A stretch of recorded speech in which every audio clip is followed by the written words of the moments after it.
Hello, welcome again to User One Retro. This is going to be a double whammy of an episode. No, that's alright, leave it playing, it's fine. It's fine, I'll have it in the background. It's fine. Sorry, it's the wife saying, turn it down, turn the TV down, sod it. Star Trek 2 in the background. Nice little bit of background noise. Anyway, as I say, it's going to be a double whammy episode because I'm going to go over some of the purchases that I made while I've been here in the United States since before Christmas and obviously today as well. And also I'm going to be taking a look at a little homebrew game for the ZX Spectrum well, it's a homebrew version of Toki, but it's called TOKIMAL. And I'll tell you a little bit about that later, but let's put the control pad down there because I'm going to do some gameplay footage of it as well. So anyway, back to the purchases. Now, the first two I got in... Where did I get these from? Game Exchange. Game Exchange on Altamira. Some good stuff in there actually. Blu-rays, DVDs. I think I might have covered it before on a video the last time I was over. There's two games that I actually missed out on. Actually, I don't think these were in there. Let you listen to Chekhov scream his head off for the first time of the film. Yeah, actually. Yeah, I didn't see this one, but this one is you know. But the first one is Fantasia on the Mega Drive / Genesis. Now, everyone knows that it's a shit game. It was done by people who it was apparently rushed. They didn't know what they were doing. Apparently, I don't know. But apparently, the story goes that the Walt Disney Company actually they wanted this game withdrawn. Through various reasons, I can't remember what, but obviously they weren't successful. Quite a few thousand copies, or even hundreds of thousands of copies, got sold. So that's why this is one of the games that you will see in the wild, and it will be cheap, even though it was withdrawn. So, so that's going to be fun to have a crack at. Or I could just torture the wife and let her play it. What do you reckon? Yeah, that was a resounding no on that one, so I guess it's down to me. And then the second one is based on the Sylvester Stallone action of Cliffhanger. Now, I love the film Cliffhanger. John Lithgow chewing the scenery, and it's just bloody.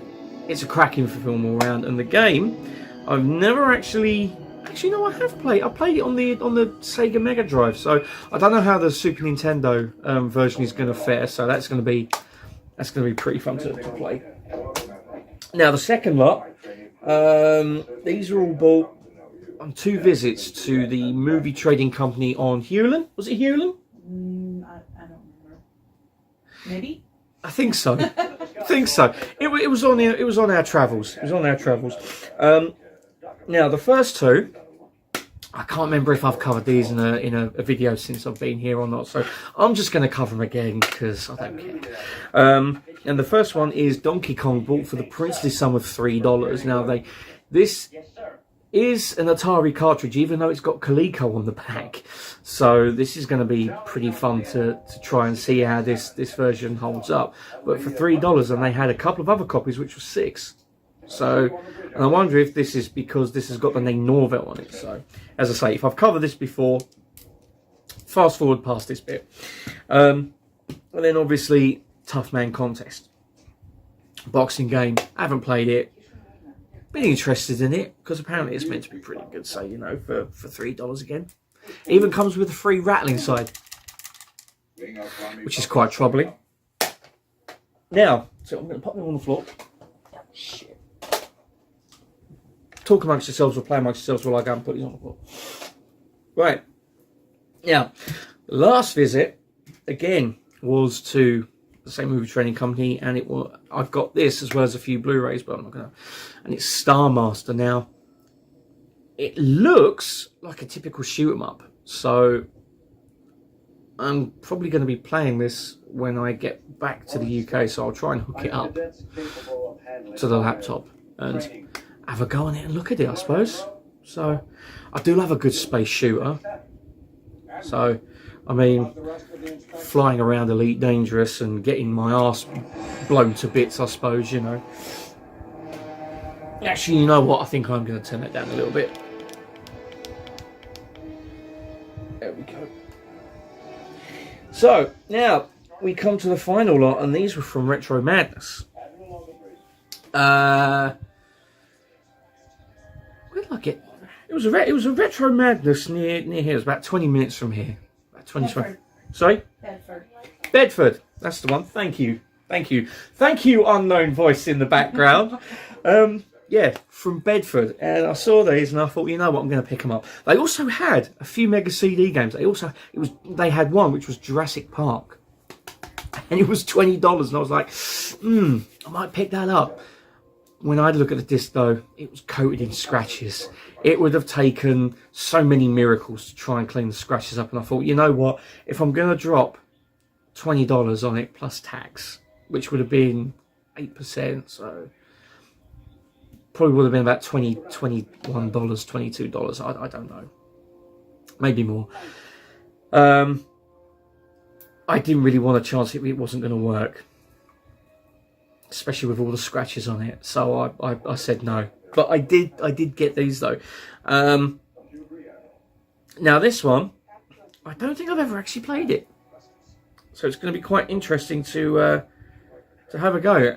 And this first one is Izzy's Quest for the Olympic Rings, done for the Atlanta Olympic Games in '96. It's done by US Gold. So who knows how the quality of that is going to be. I mean, considering in the 8-bit days they used to farm most of their games out to tier techs, and we know how they turned out. Hint, not very good. Apart from Strider on the Spectrum, if that was tier techs, that was actually pretty good. Commodore 64 version, nice. Anyway, now the next one has actually got a nice little bit of history on it as well, which is what I like. It's WrestleMania the arcade game and I've got that for $10, which isn't bad. I can't remember if I've actually got this. It might be just Super WrestleMania on the Sega Mega Drive, but anyway, it's got the little Hollywood video stickers from, where's this from? Wilsonville, Orlando? OR? No, that'd be FL. Oregon.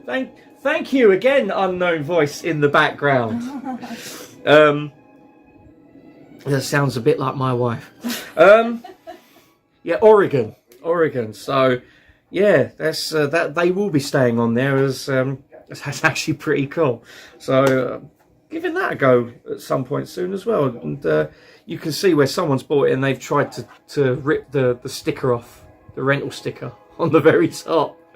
And yeah, as you can see, it didn't go very well. Either that or they tried to rip off the bottom one, and because it started to rip the label, they put a little bit of sellotape just along there, if you can see that there. So yeah, that'll be staying on there. Also, the last two games that I got there, one of them is going to be the subject of an upcoming video, but it's going to be the Spectrum version, which I'm going to be talking about with a very good friend of mine. But when I saw it on the NES and it was $5, I wanted to see how it played, you know, and if it was pretty much like the oh, hang on a minute, I've got a bit of a mullet going on with a, you know, it's wondering I ain't got pigtails or something with these little curls. Yeah, I wanted to see how it fared and how it looked compared to the Spectrum version, if it was like the same like sprites or whatever, but it's Target Renegade. You know, not based on an arcade game, it's just a home version follow-up. So, I mean, this one looks like it's done by Taito themselves. Whereas the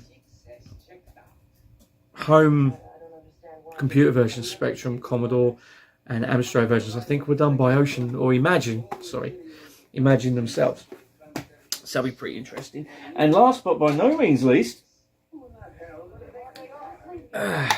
again, after playing the Spectrum version for about 30 minutes and getting absolutely nowhere, not even to the second level, and even trying the Amiga version, which is 10 times bloody harder, which as soon as you start off, you get shot, so there's no point playing it. I wanted to see what the NES version was like, and that is Platoon. Now, this version is by Sunsoft, and I've got a feeling this is going to be completely different to the Ocean version on the home computers. So again, that's going to be quite interesting to play that one. We'll see what it's like. So that's the end of the game purchases. Now onto the second part of the video. If you want to look down there, you will see a homebrew version of Toki called TOKIMAL or TOKIMAL, however it's pronounced. It's done by the Pat Morita team, and it was released a couple of days ago. I think it might have been a week ago. I'm saying it's basically the Spectrum version of Toki, because the Spectrum never saw a version. Apparently it was in development, but then it got cancelled. I don't know why. Maybe the Spectrum wasn't seen as a viable candidate for a conversion. I think even the Commodore 64 version was being done, but it wasn't completed or something. I don't know the ins and outs of it. But yeah, it was a shame that the Spectrum didn't actually get a proper release version, and it took up until now, some 31 years later maybe, for a version to come out for the Spectrum, and done by a homebrew team. You know, so I've had a quick crack at it, and obviously because I can't reconfigure the joypad to actually have a button for jumping up, using the stick to jump up is, well, it's fucking hard. It really is hard. So we're going to have a play of it, show you some gameplay footage, and also music as well.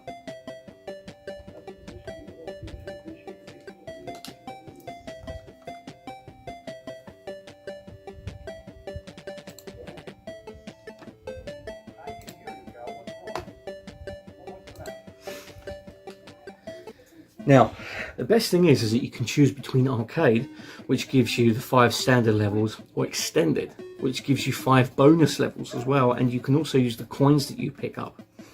I mean, I don't even know if you can use the coins in the arcade version. I don't think so. But it says that you can use the coins in the extended version. So I'll tell you what, we're going to go with the extended version to see what's what. And you also get a little map as well. I didn't know this. I only tried the arcade version quickly. So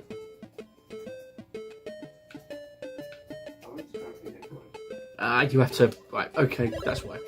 Right, Labyrinth of Rocks. So music's good. First level music's very, very faithful. Even the bad guys are quite faithful, I must admit. And his little firing face as well. It's very good. Very, very good.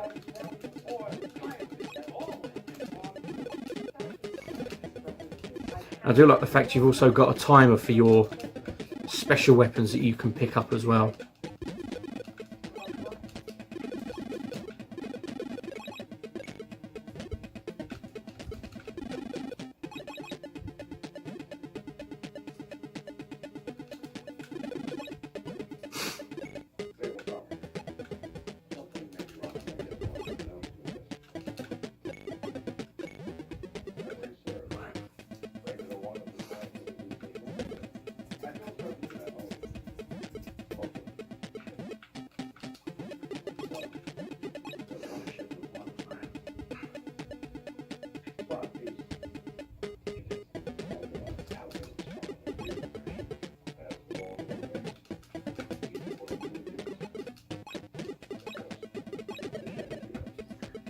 Up.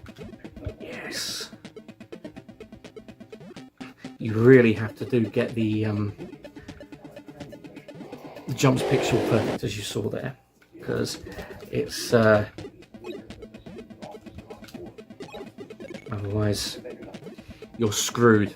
See, Literally, the best thing is that you can stand with 1 pixel left on the ledge.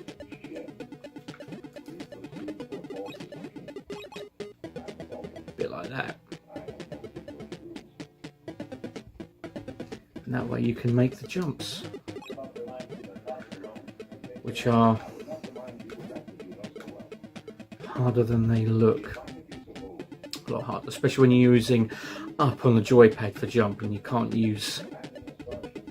redefine it so it's button press, which is a bit shit. Mind you, I'm using the Fuse emulator. Oh. There we go. I hate this bit. Tried this bit earlier on.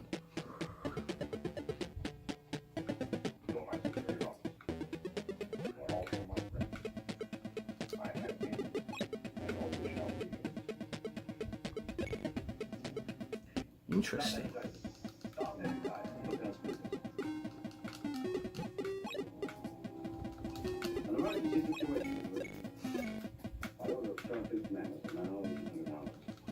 I'm assuming command of this vessel. Judy Alpha will sell up the ship's log. Plot a new course for space out very regular one. Scott. Oh. We're going to warp speed. Voice log regular. That didn't turn out well.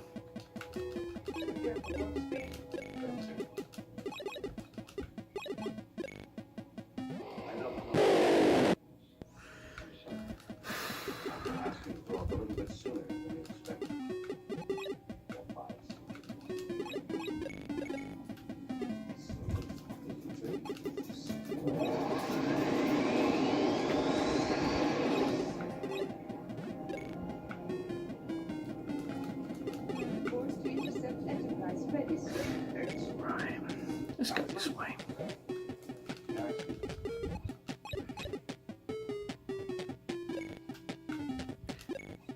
Animation is very good on this, I must admit. It's very, very good indeed. We are free. We have a ship and we need to go where we go. We have escaped from an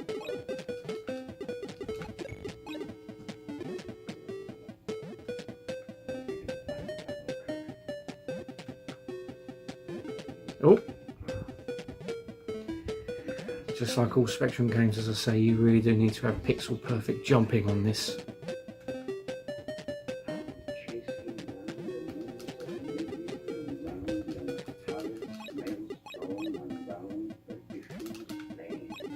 There we go. Oh shit. Yes, I'm going to continue.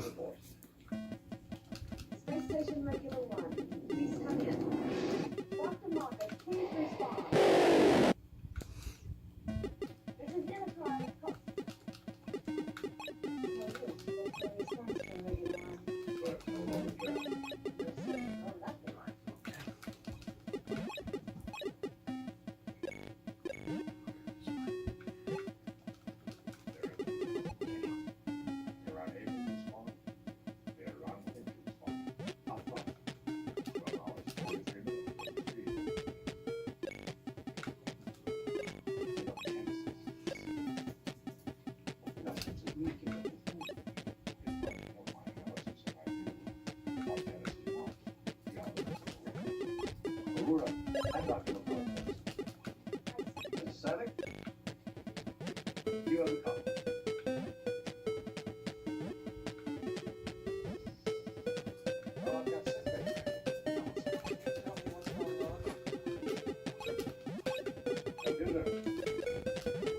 Oh, I've got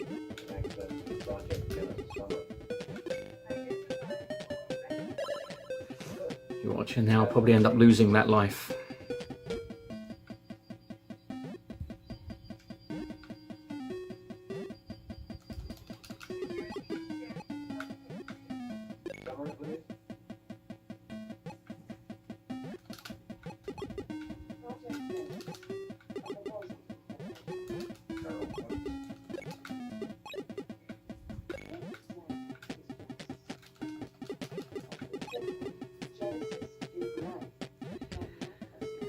kill them. It is a process whereby molecular structures use organized into some kind of level of light-generating matter mass.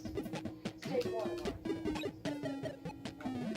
Stage 2 of the series will be attempted to analyze the sun. Stage 3 will involve the process on a planetary scale. It is our intention to introduce Okay. a Genesis device into a pre-selected area of our lifeless space body, a moon or other dead planet. The device is delivered, instantaneously causing what we call the Genesis effect. Matter is reorganized. Oh crap. That didn't work.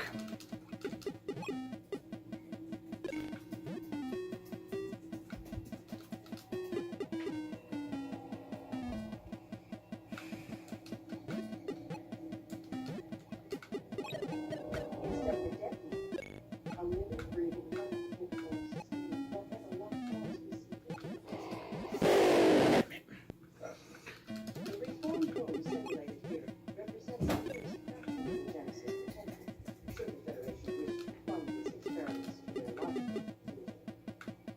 When we consider the cosmic problems of population, diversity, the usefulness of this process becomes clear. This will be our pleasure. Thank you for your time. It literally is just powerful. As they proceeded with their experiment. Well, if they was made of that, we assume they reached stage 2 by now. Boy, it's very emotional. Damn it. Used for life already. It would destroy some life in favor of its new nature. Its new nature? Do you have any idea what you're saying? I'm not attempting to evaluate its moral implications, Doctor. As a matter of cosmic history, it has always been easier to destroy than to create. Not anymore. Now we can do more than just take time. According to them, Earth was created in 6 days. Here comes Genesis. We'll do it for you in 6 minutes. Really, Doctor. And once the Earth becomes a passion, they will be your undoing. Now on the... What you suggest, Yes. plan started Looks like you can do it on this one as well. We're talking about universal allocation. Come on.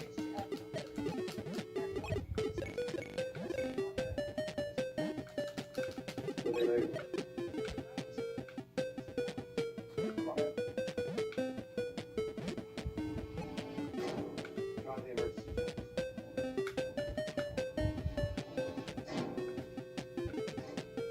Stick to its side.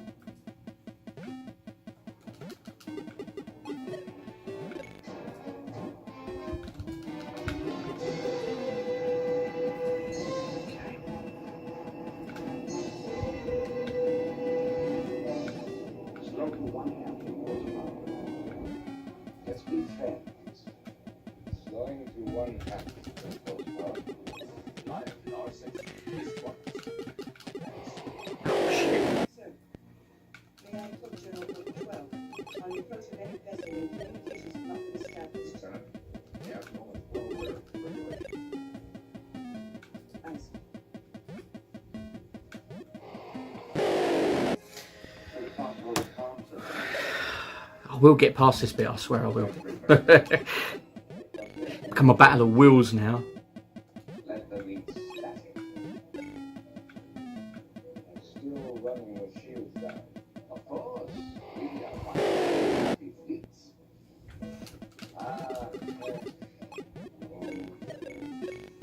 Do you know that Klingon proverb tells the revenge is a dish that is best served cold? There we go. It's very cold. In space.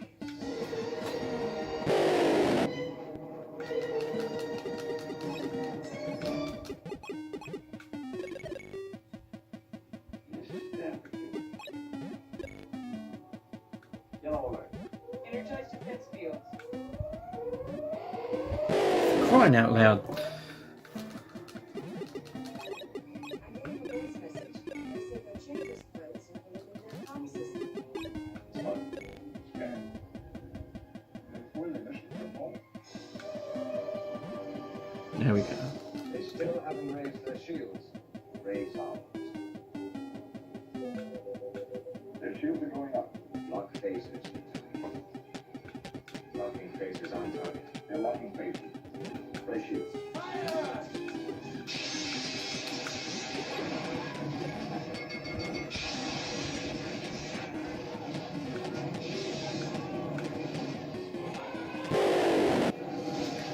Well, that went well. That really went well. Couldn't even do the first level. The first set of levels. Oh man, yes. So that is just as hard as the arcade version, as hard as the Amiga version, and as hard as the Sega Mega Drive version as well. So yes, it's a hard game overall. But for a homebrew reimagining, with the smaller graphics, it actually works in its favour. I think the only niggle I've really got is that those spiky point things that when you shoot them they explode. There are some points that you can't actually see them, especially when they're mixed in with the background colours. So say like the green for the grass, it's mixed in with them, so you just think, oh that's right, you can just walk forward. So you have to really pay attention. But apart from that, it's great. It's great. It's challenging. It's very challenging, especially if you're using the control pad. I mean, if you can convert it to audio cassette, or even if you play on the next with a proper joystick, you might find it a lot easier to play. But is it worth getting? I'd say so. Why not? It's a Spectrum version of Toki, the version that we should have had back in the very early 90s when the original versions came out. You know, would it have looked like that? Probably not. They probably would have tried for the bigger sprites, and you know, I think the flick screen scrolling as well really helps it. You know, as I say, music's good, sounds good on it. I mean, especially the first level music is quite faithful to the original music as well. So the fact that on the you get two versions, as I say, the arcade version, which is just the standard 5 levels with obviously the sections each, and the extended version with the 5 bonus levels, and the fact that you can spend the coins in the shop, they all go in its favour as well. So yes, highly recommended. Very highly recommended. So anyway, that's the end of this episode. As I say, I'm going to try and look at some more homebrew games at some point soon, probably in the next episode as well. Until then, stay safe, take care, and this is User One Retro signing off. I'll see you soon.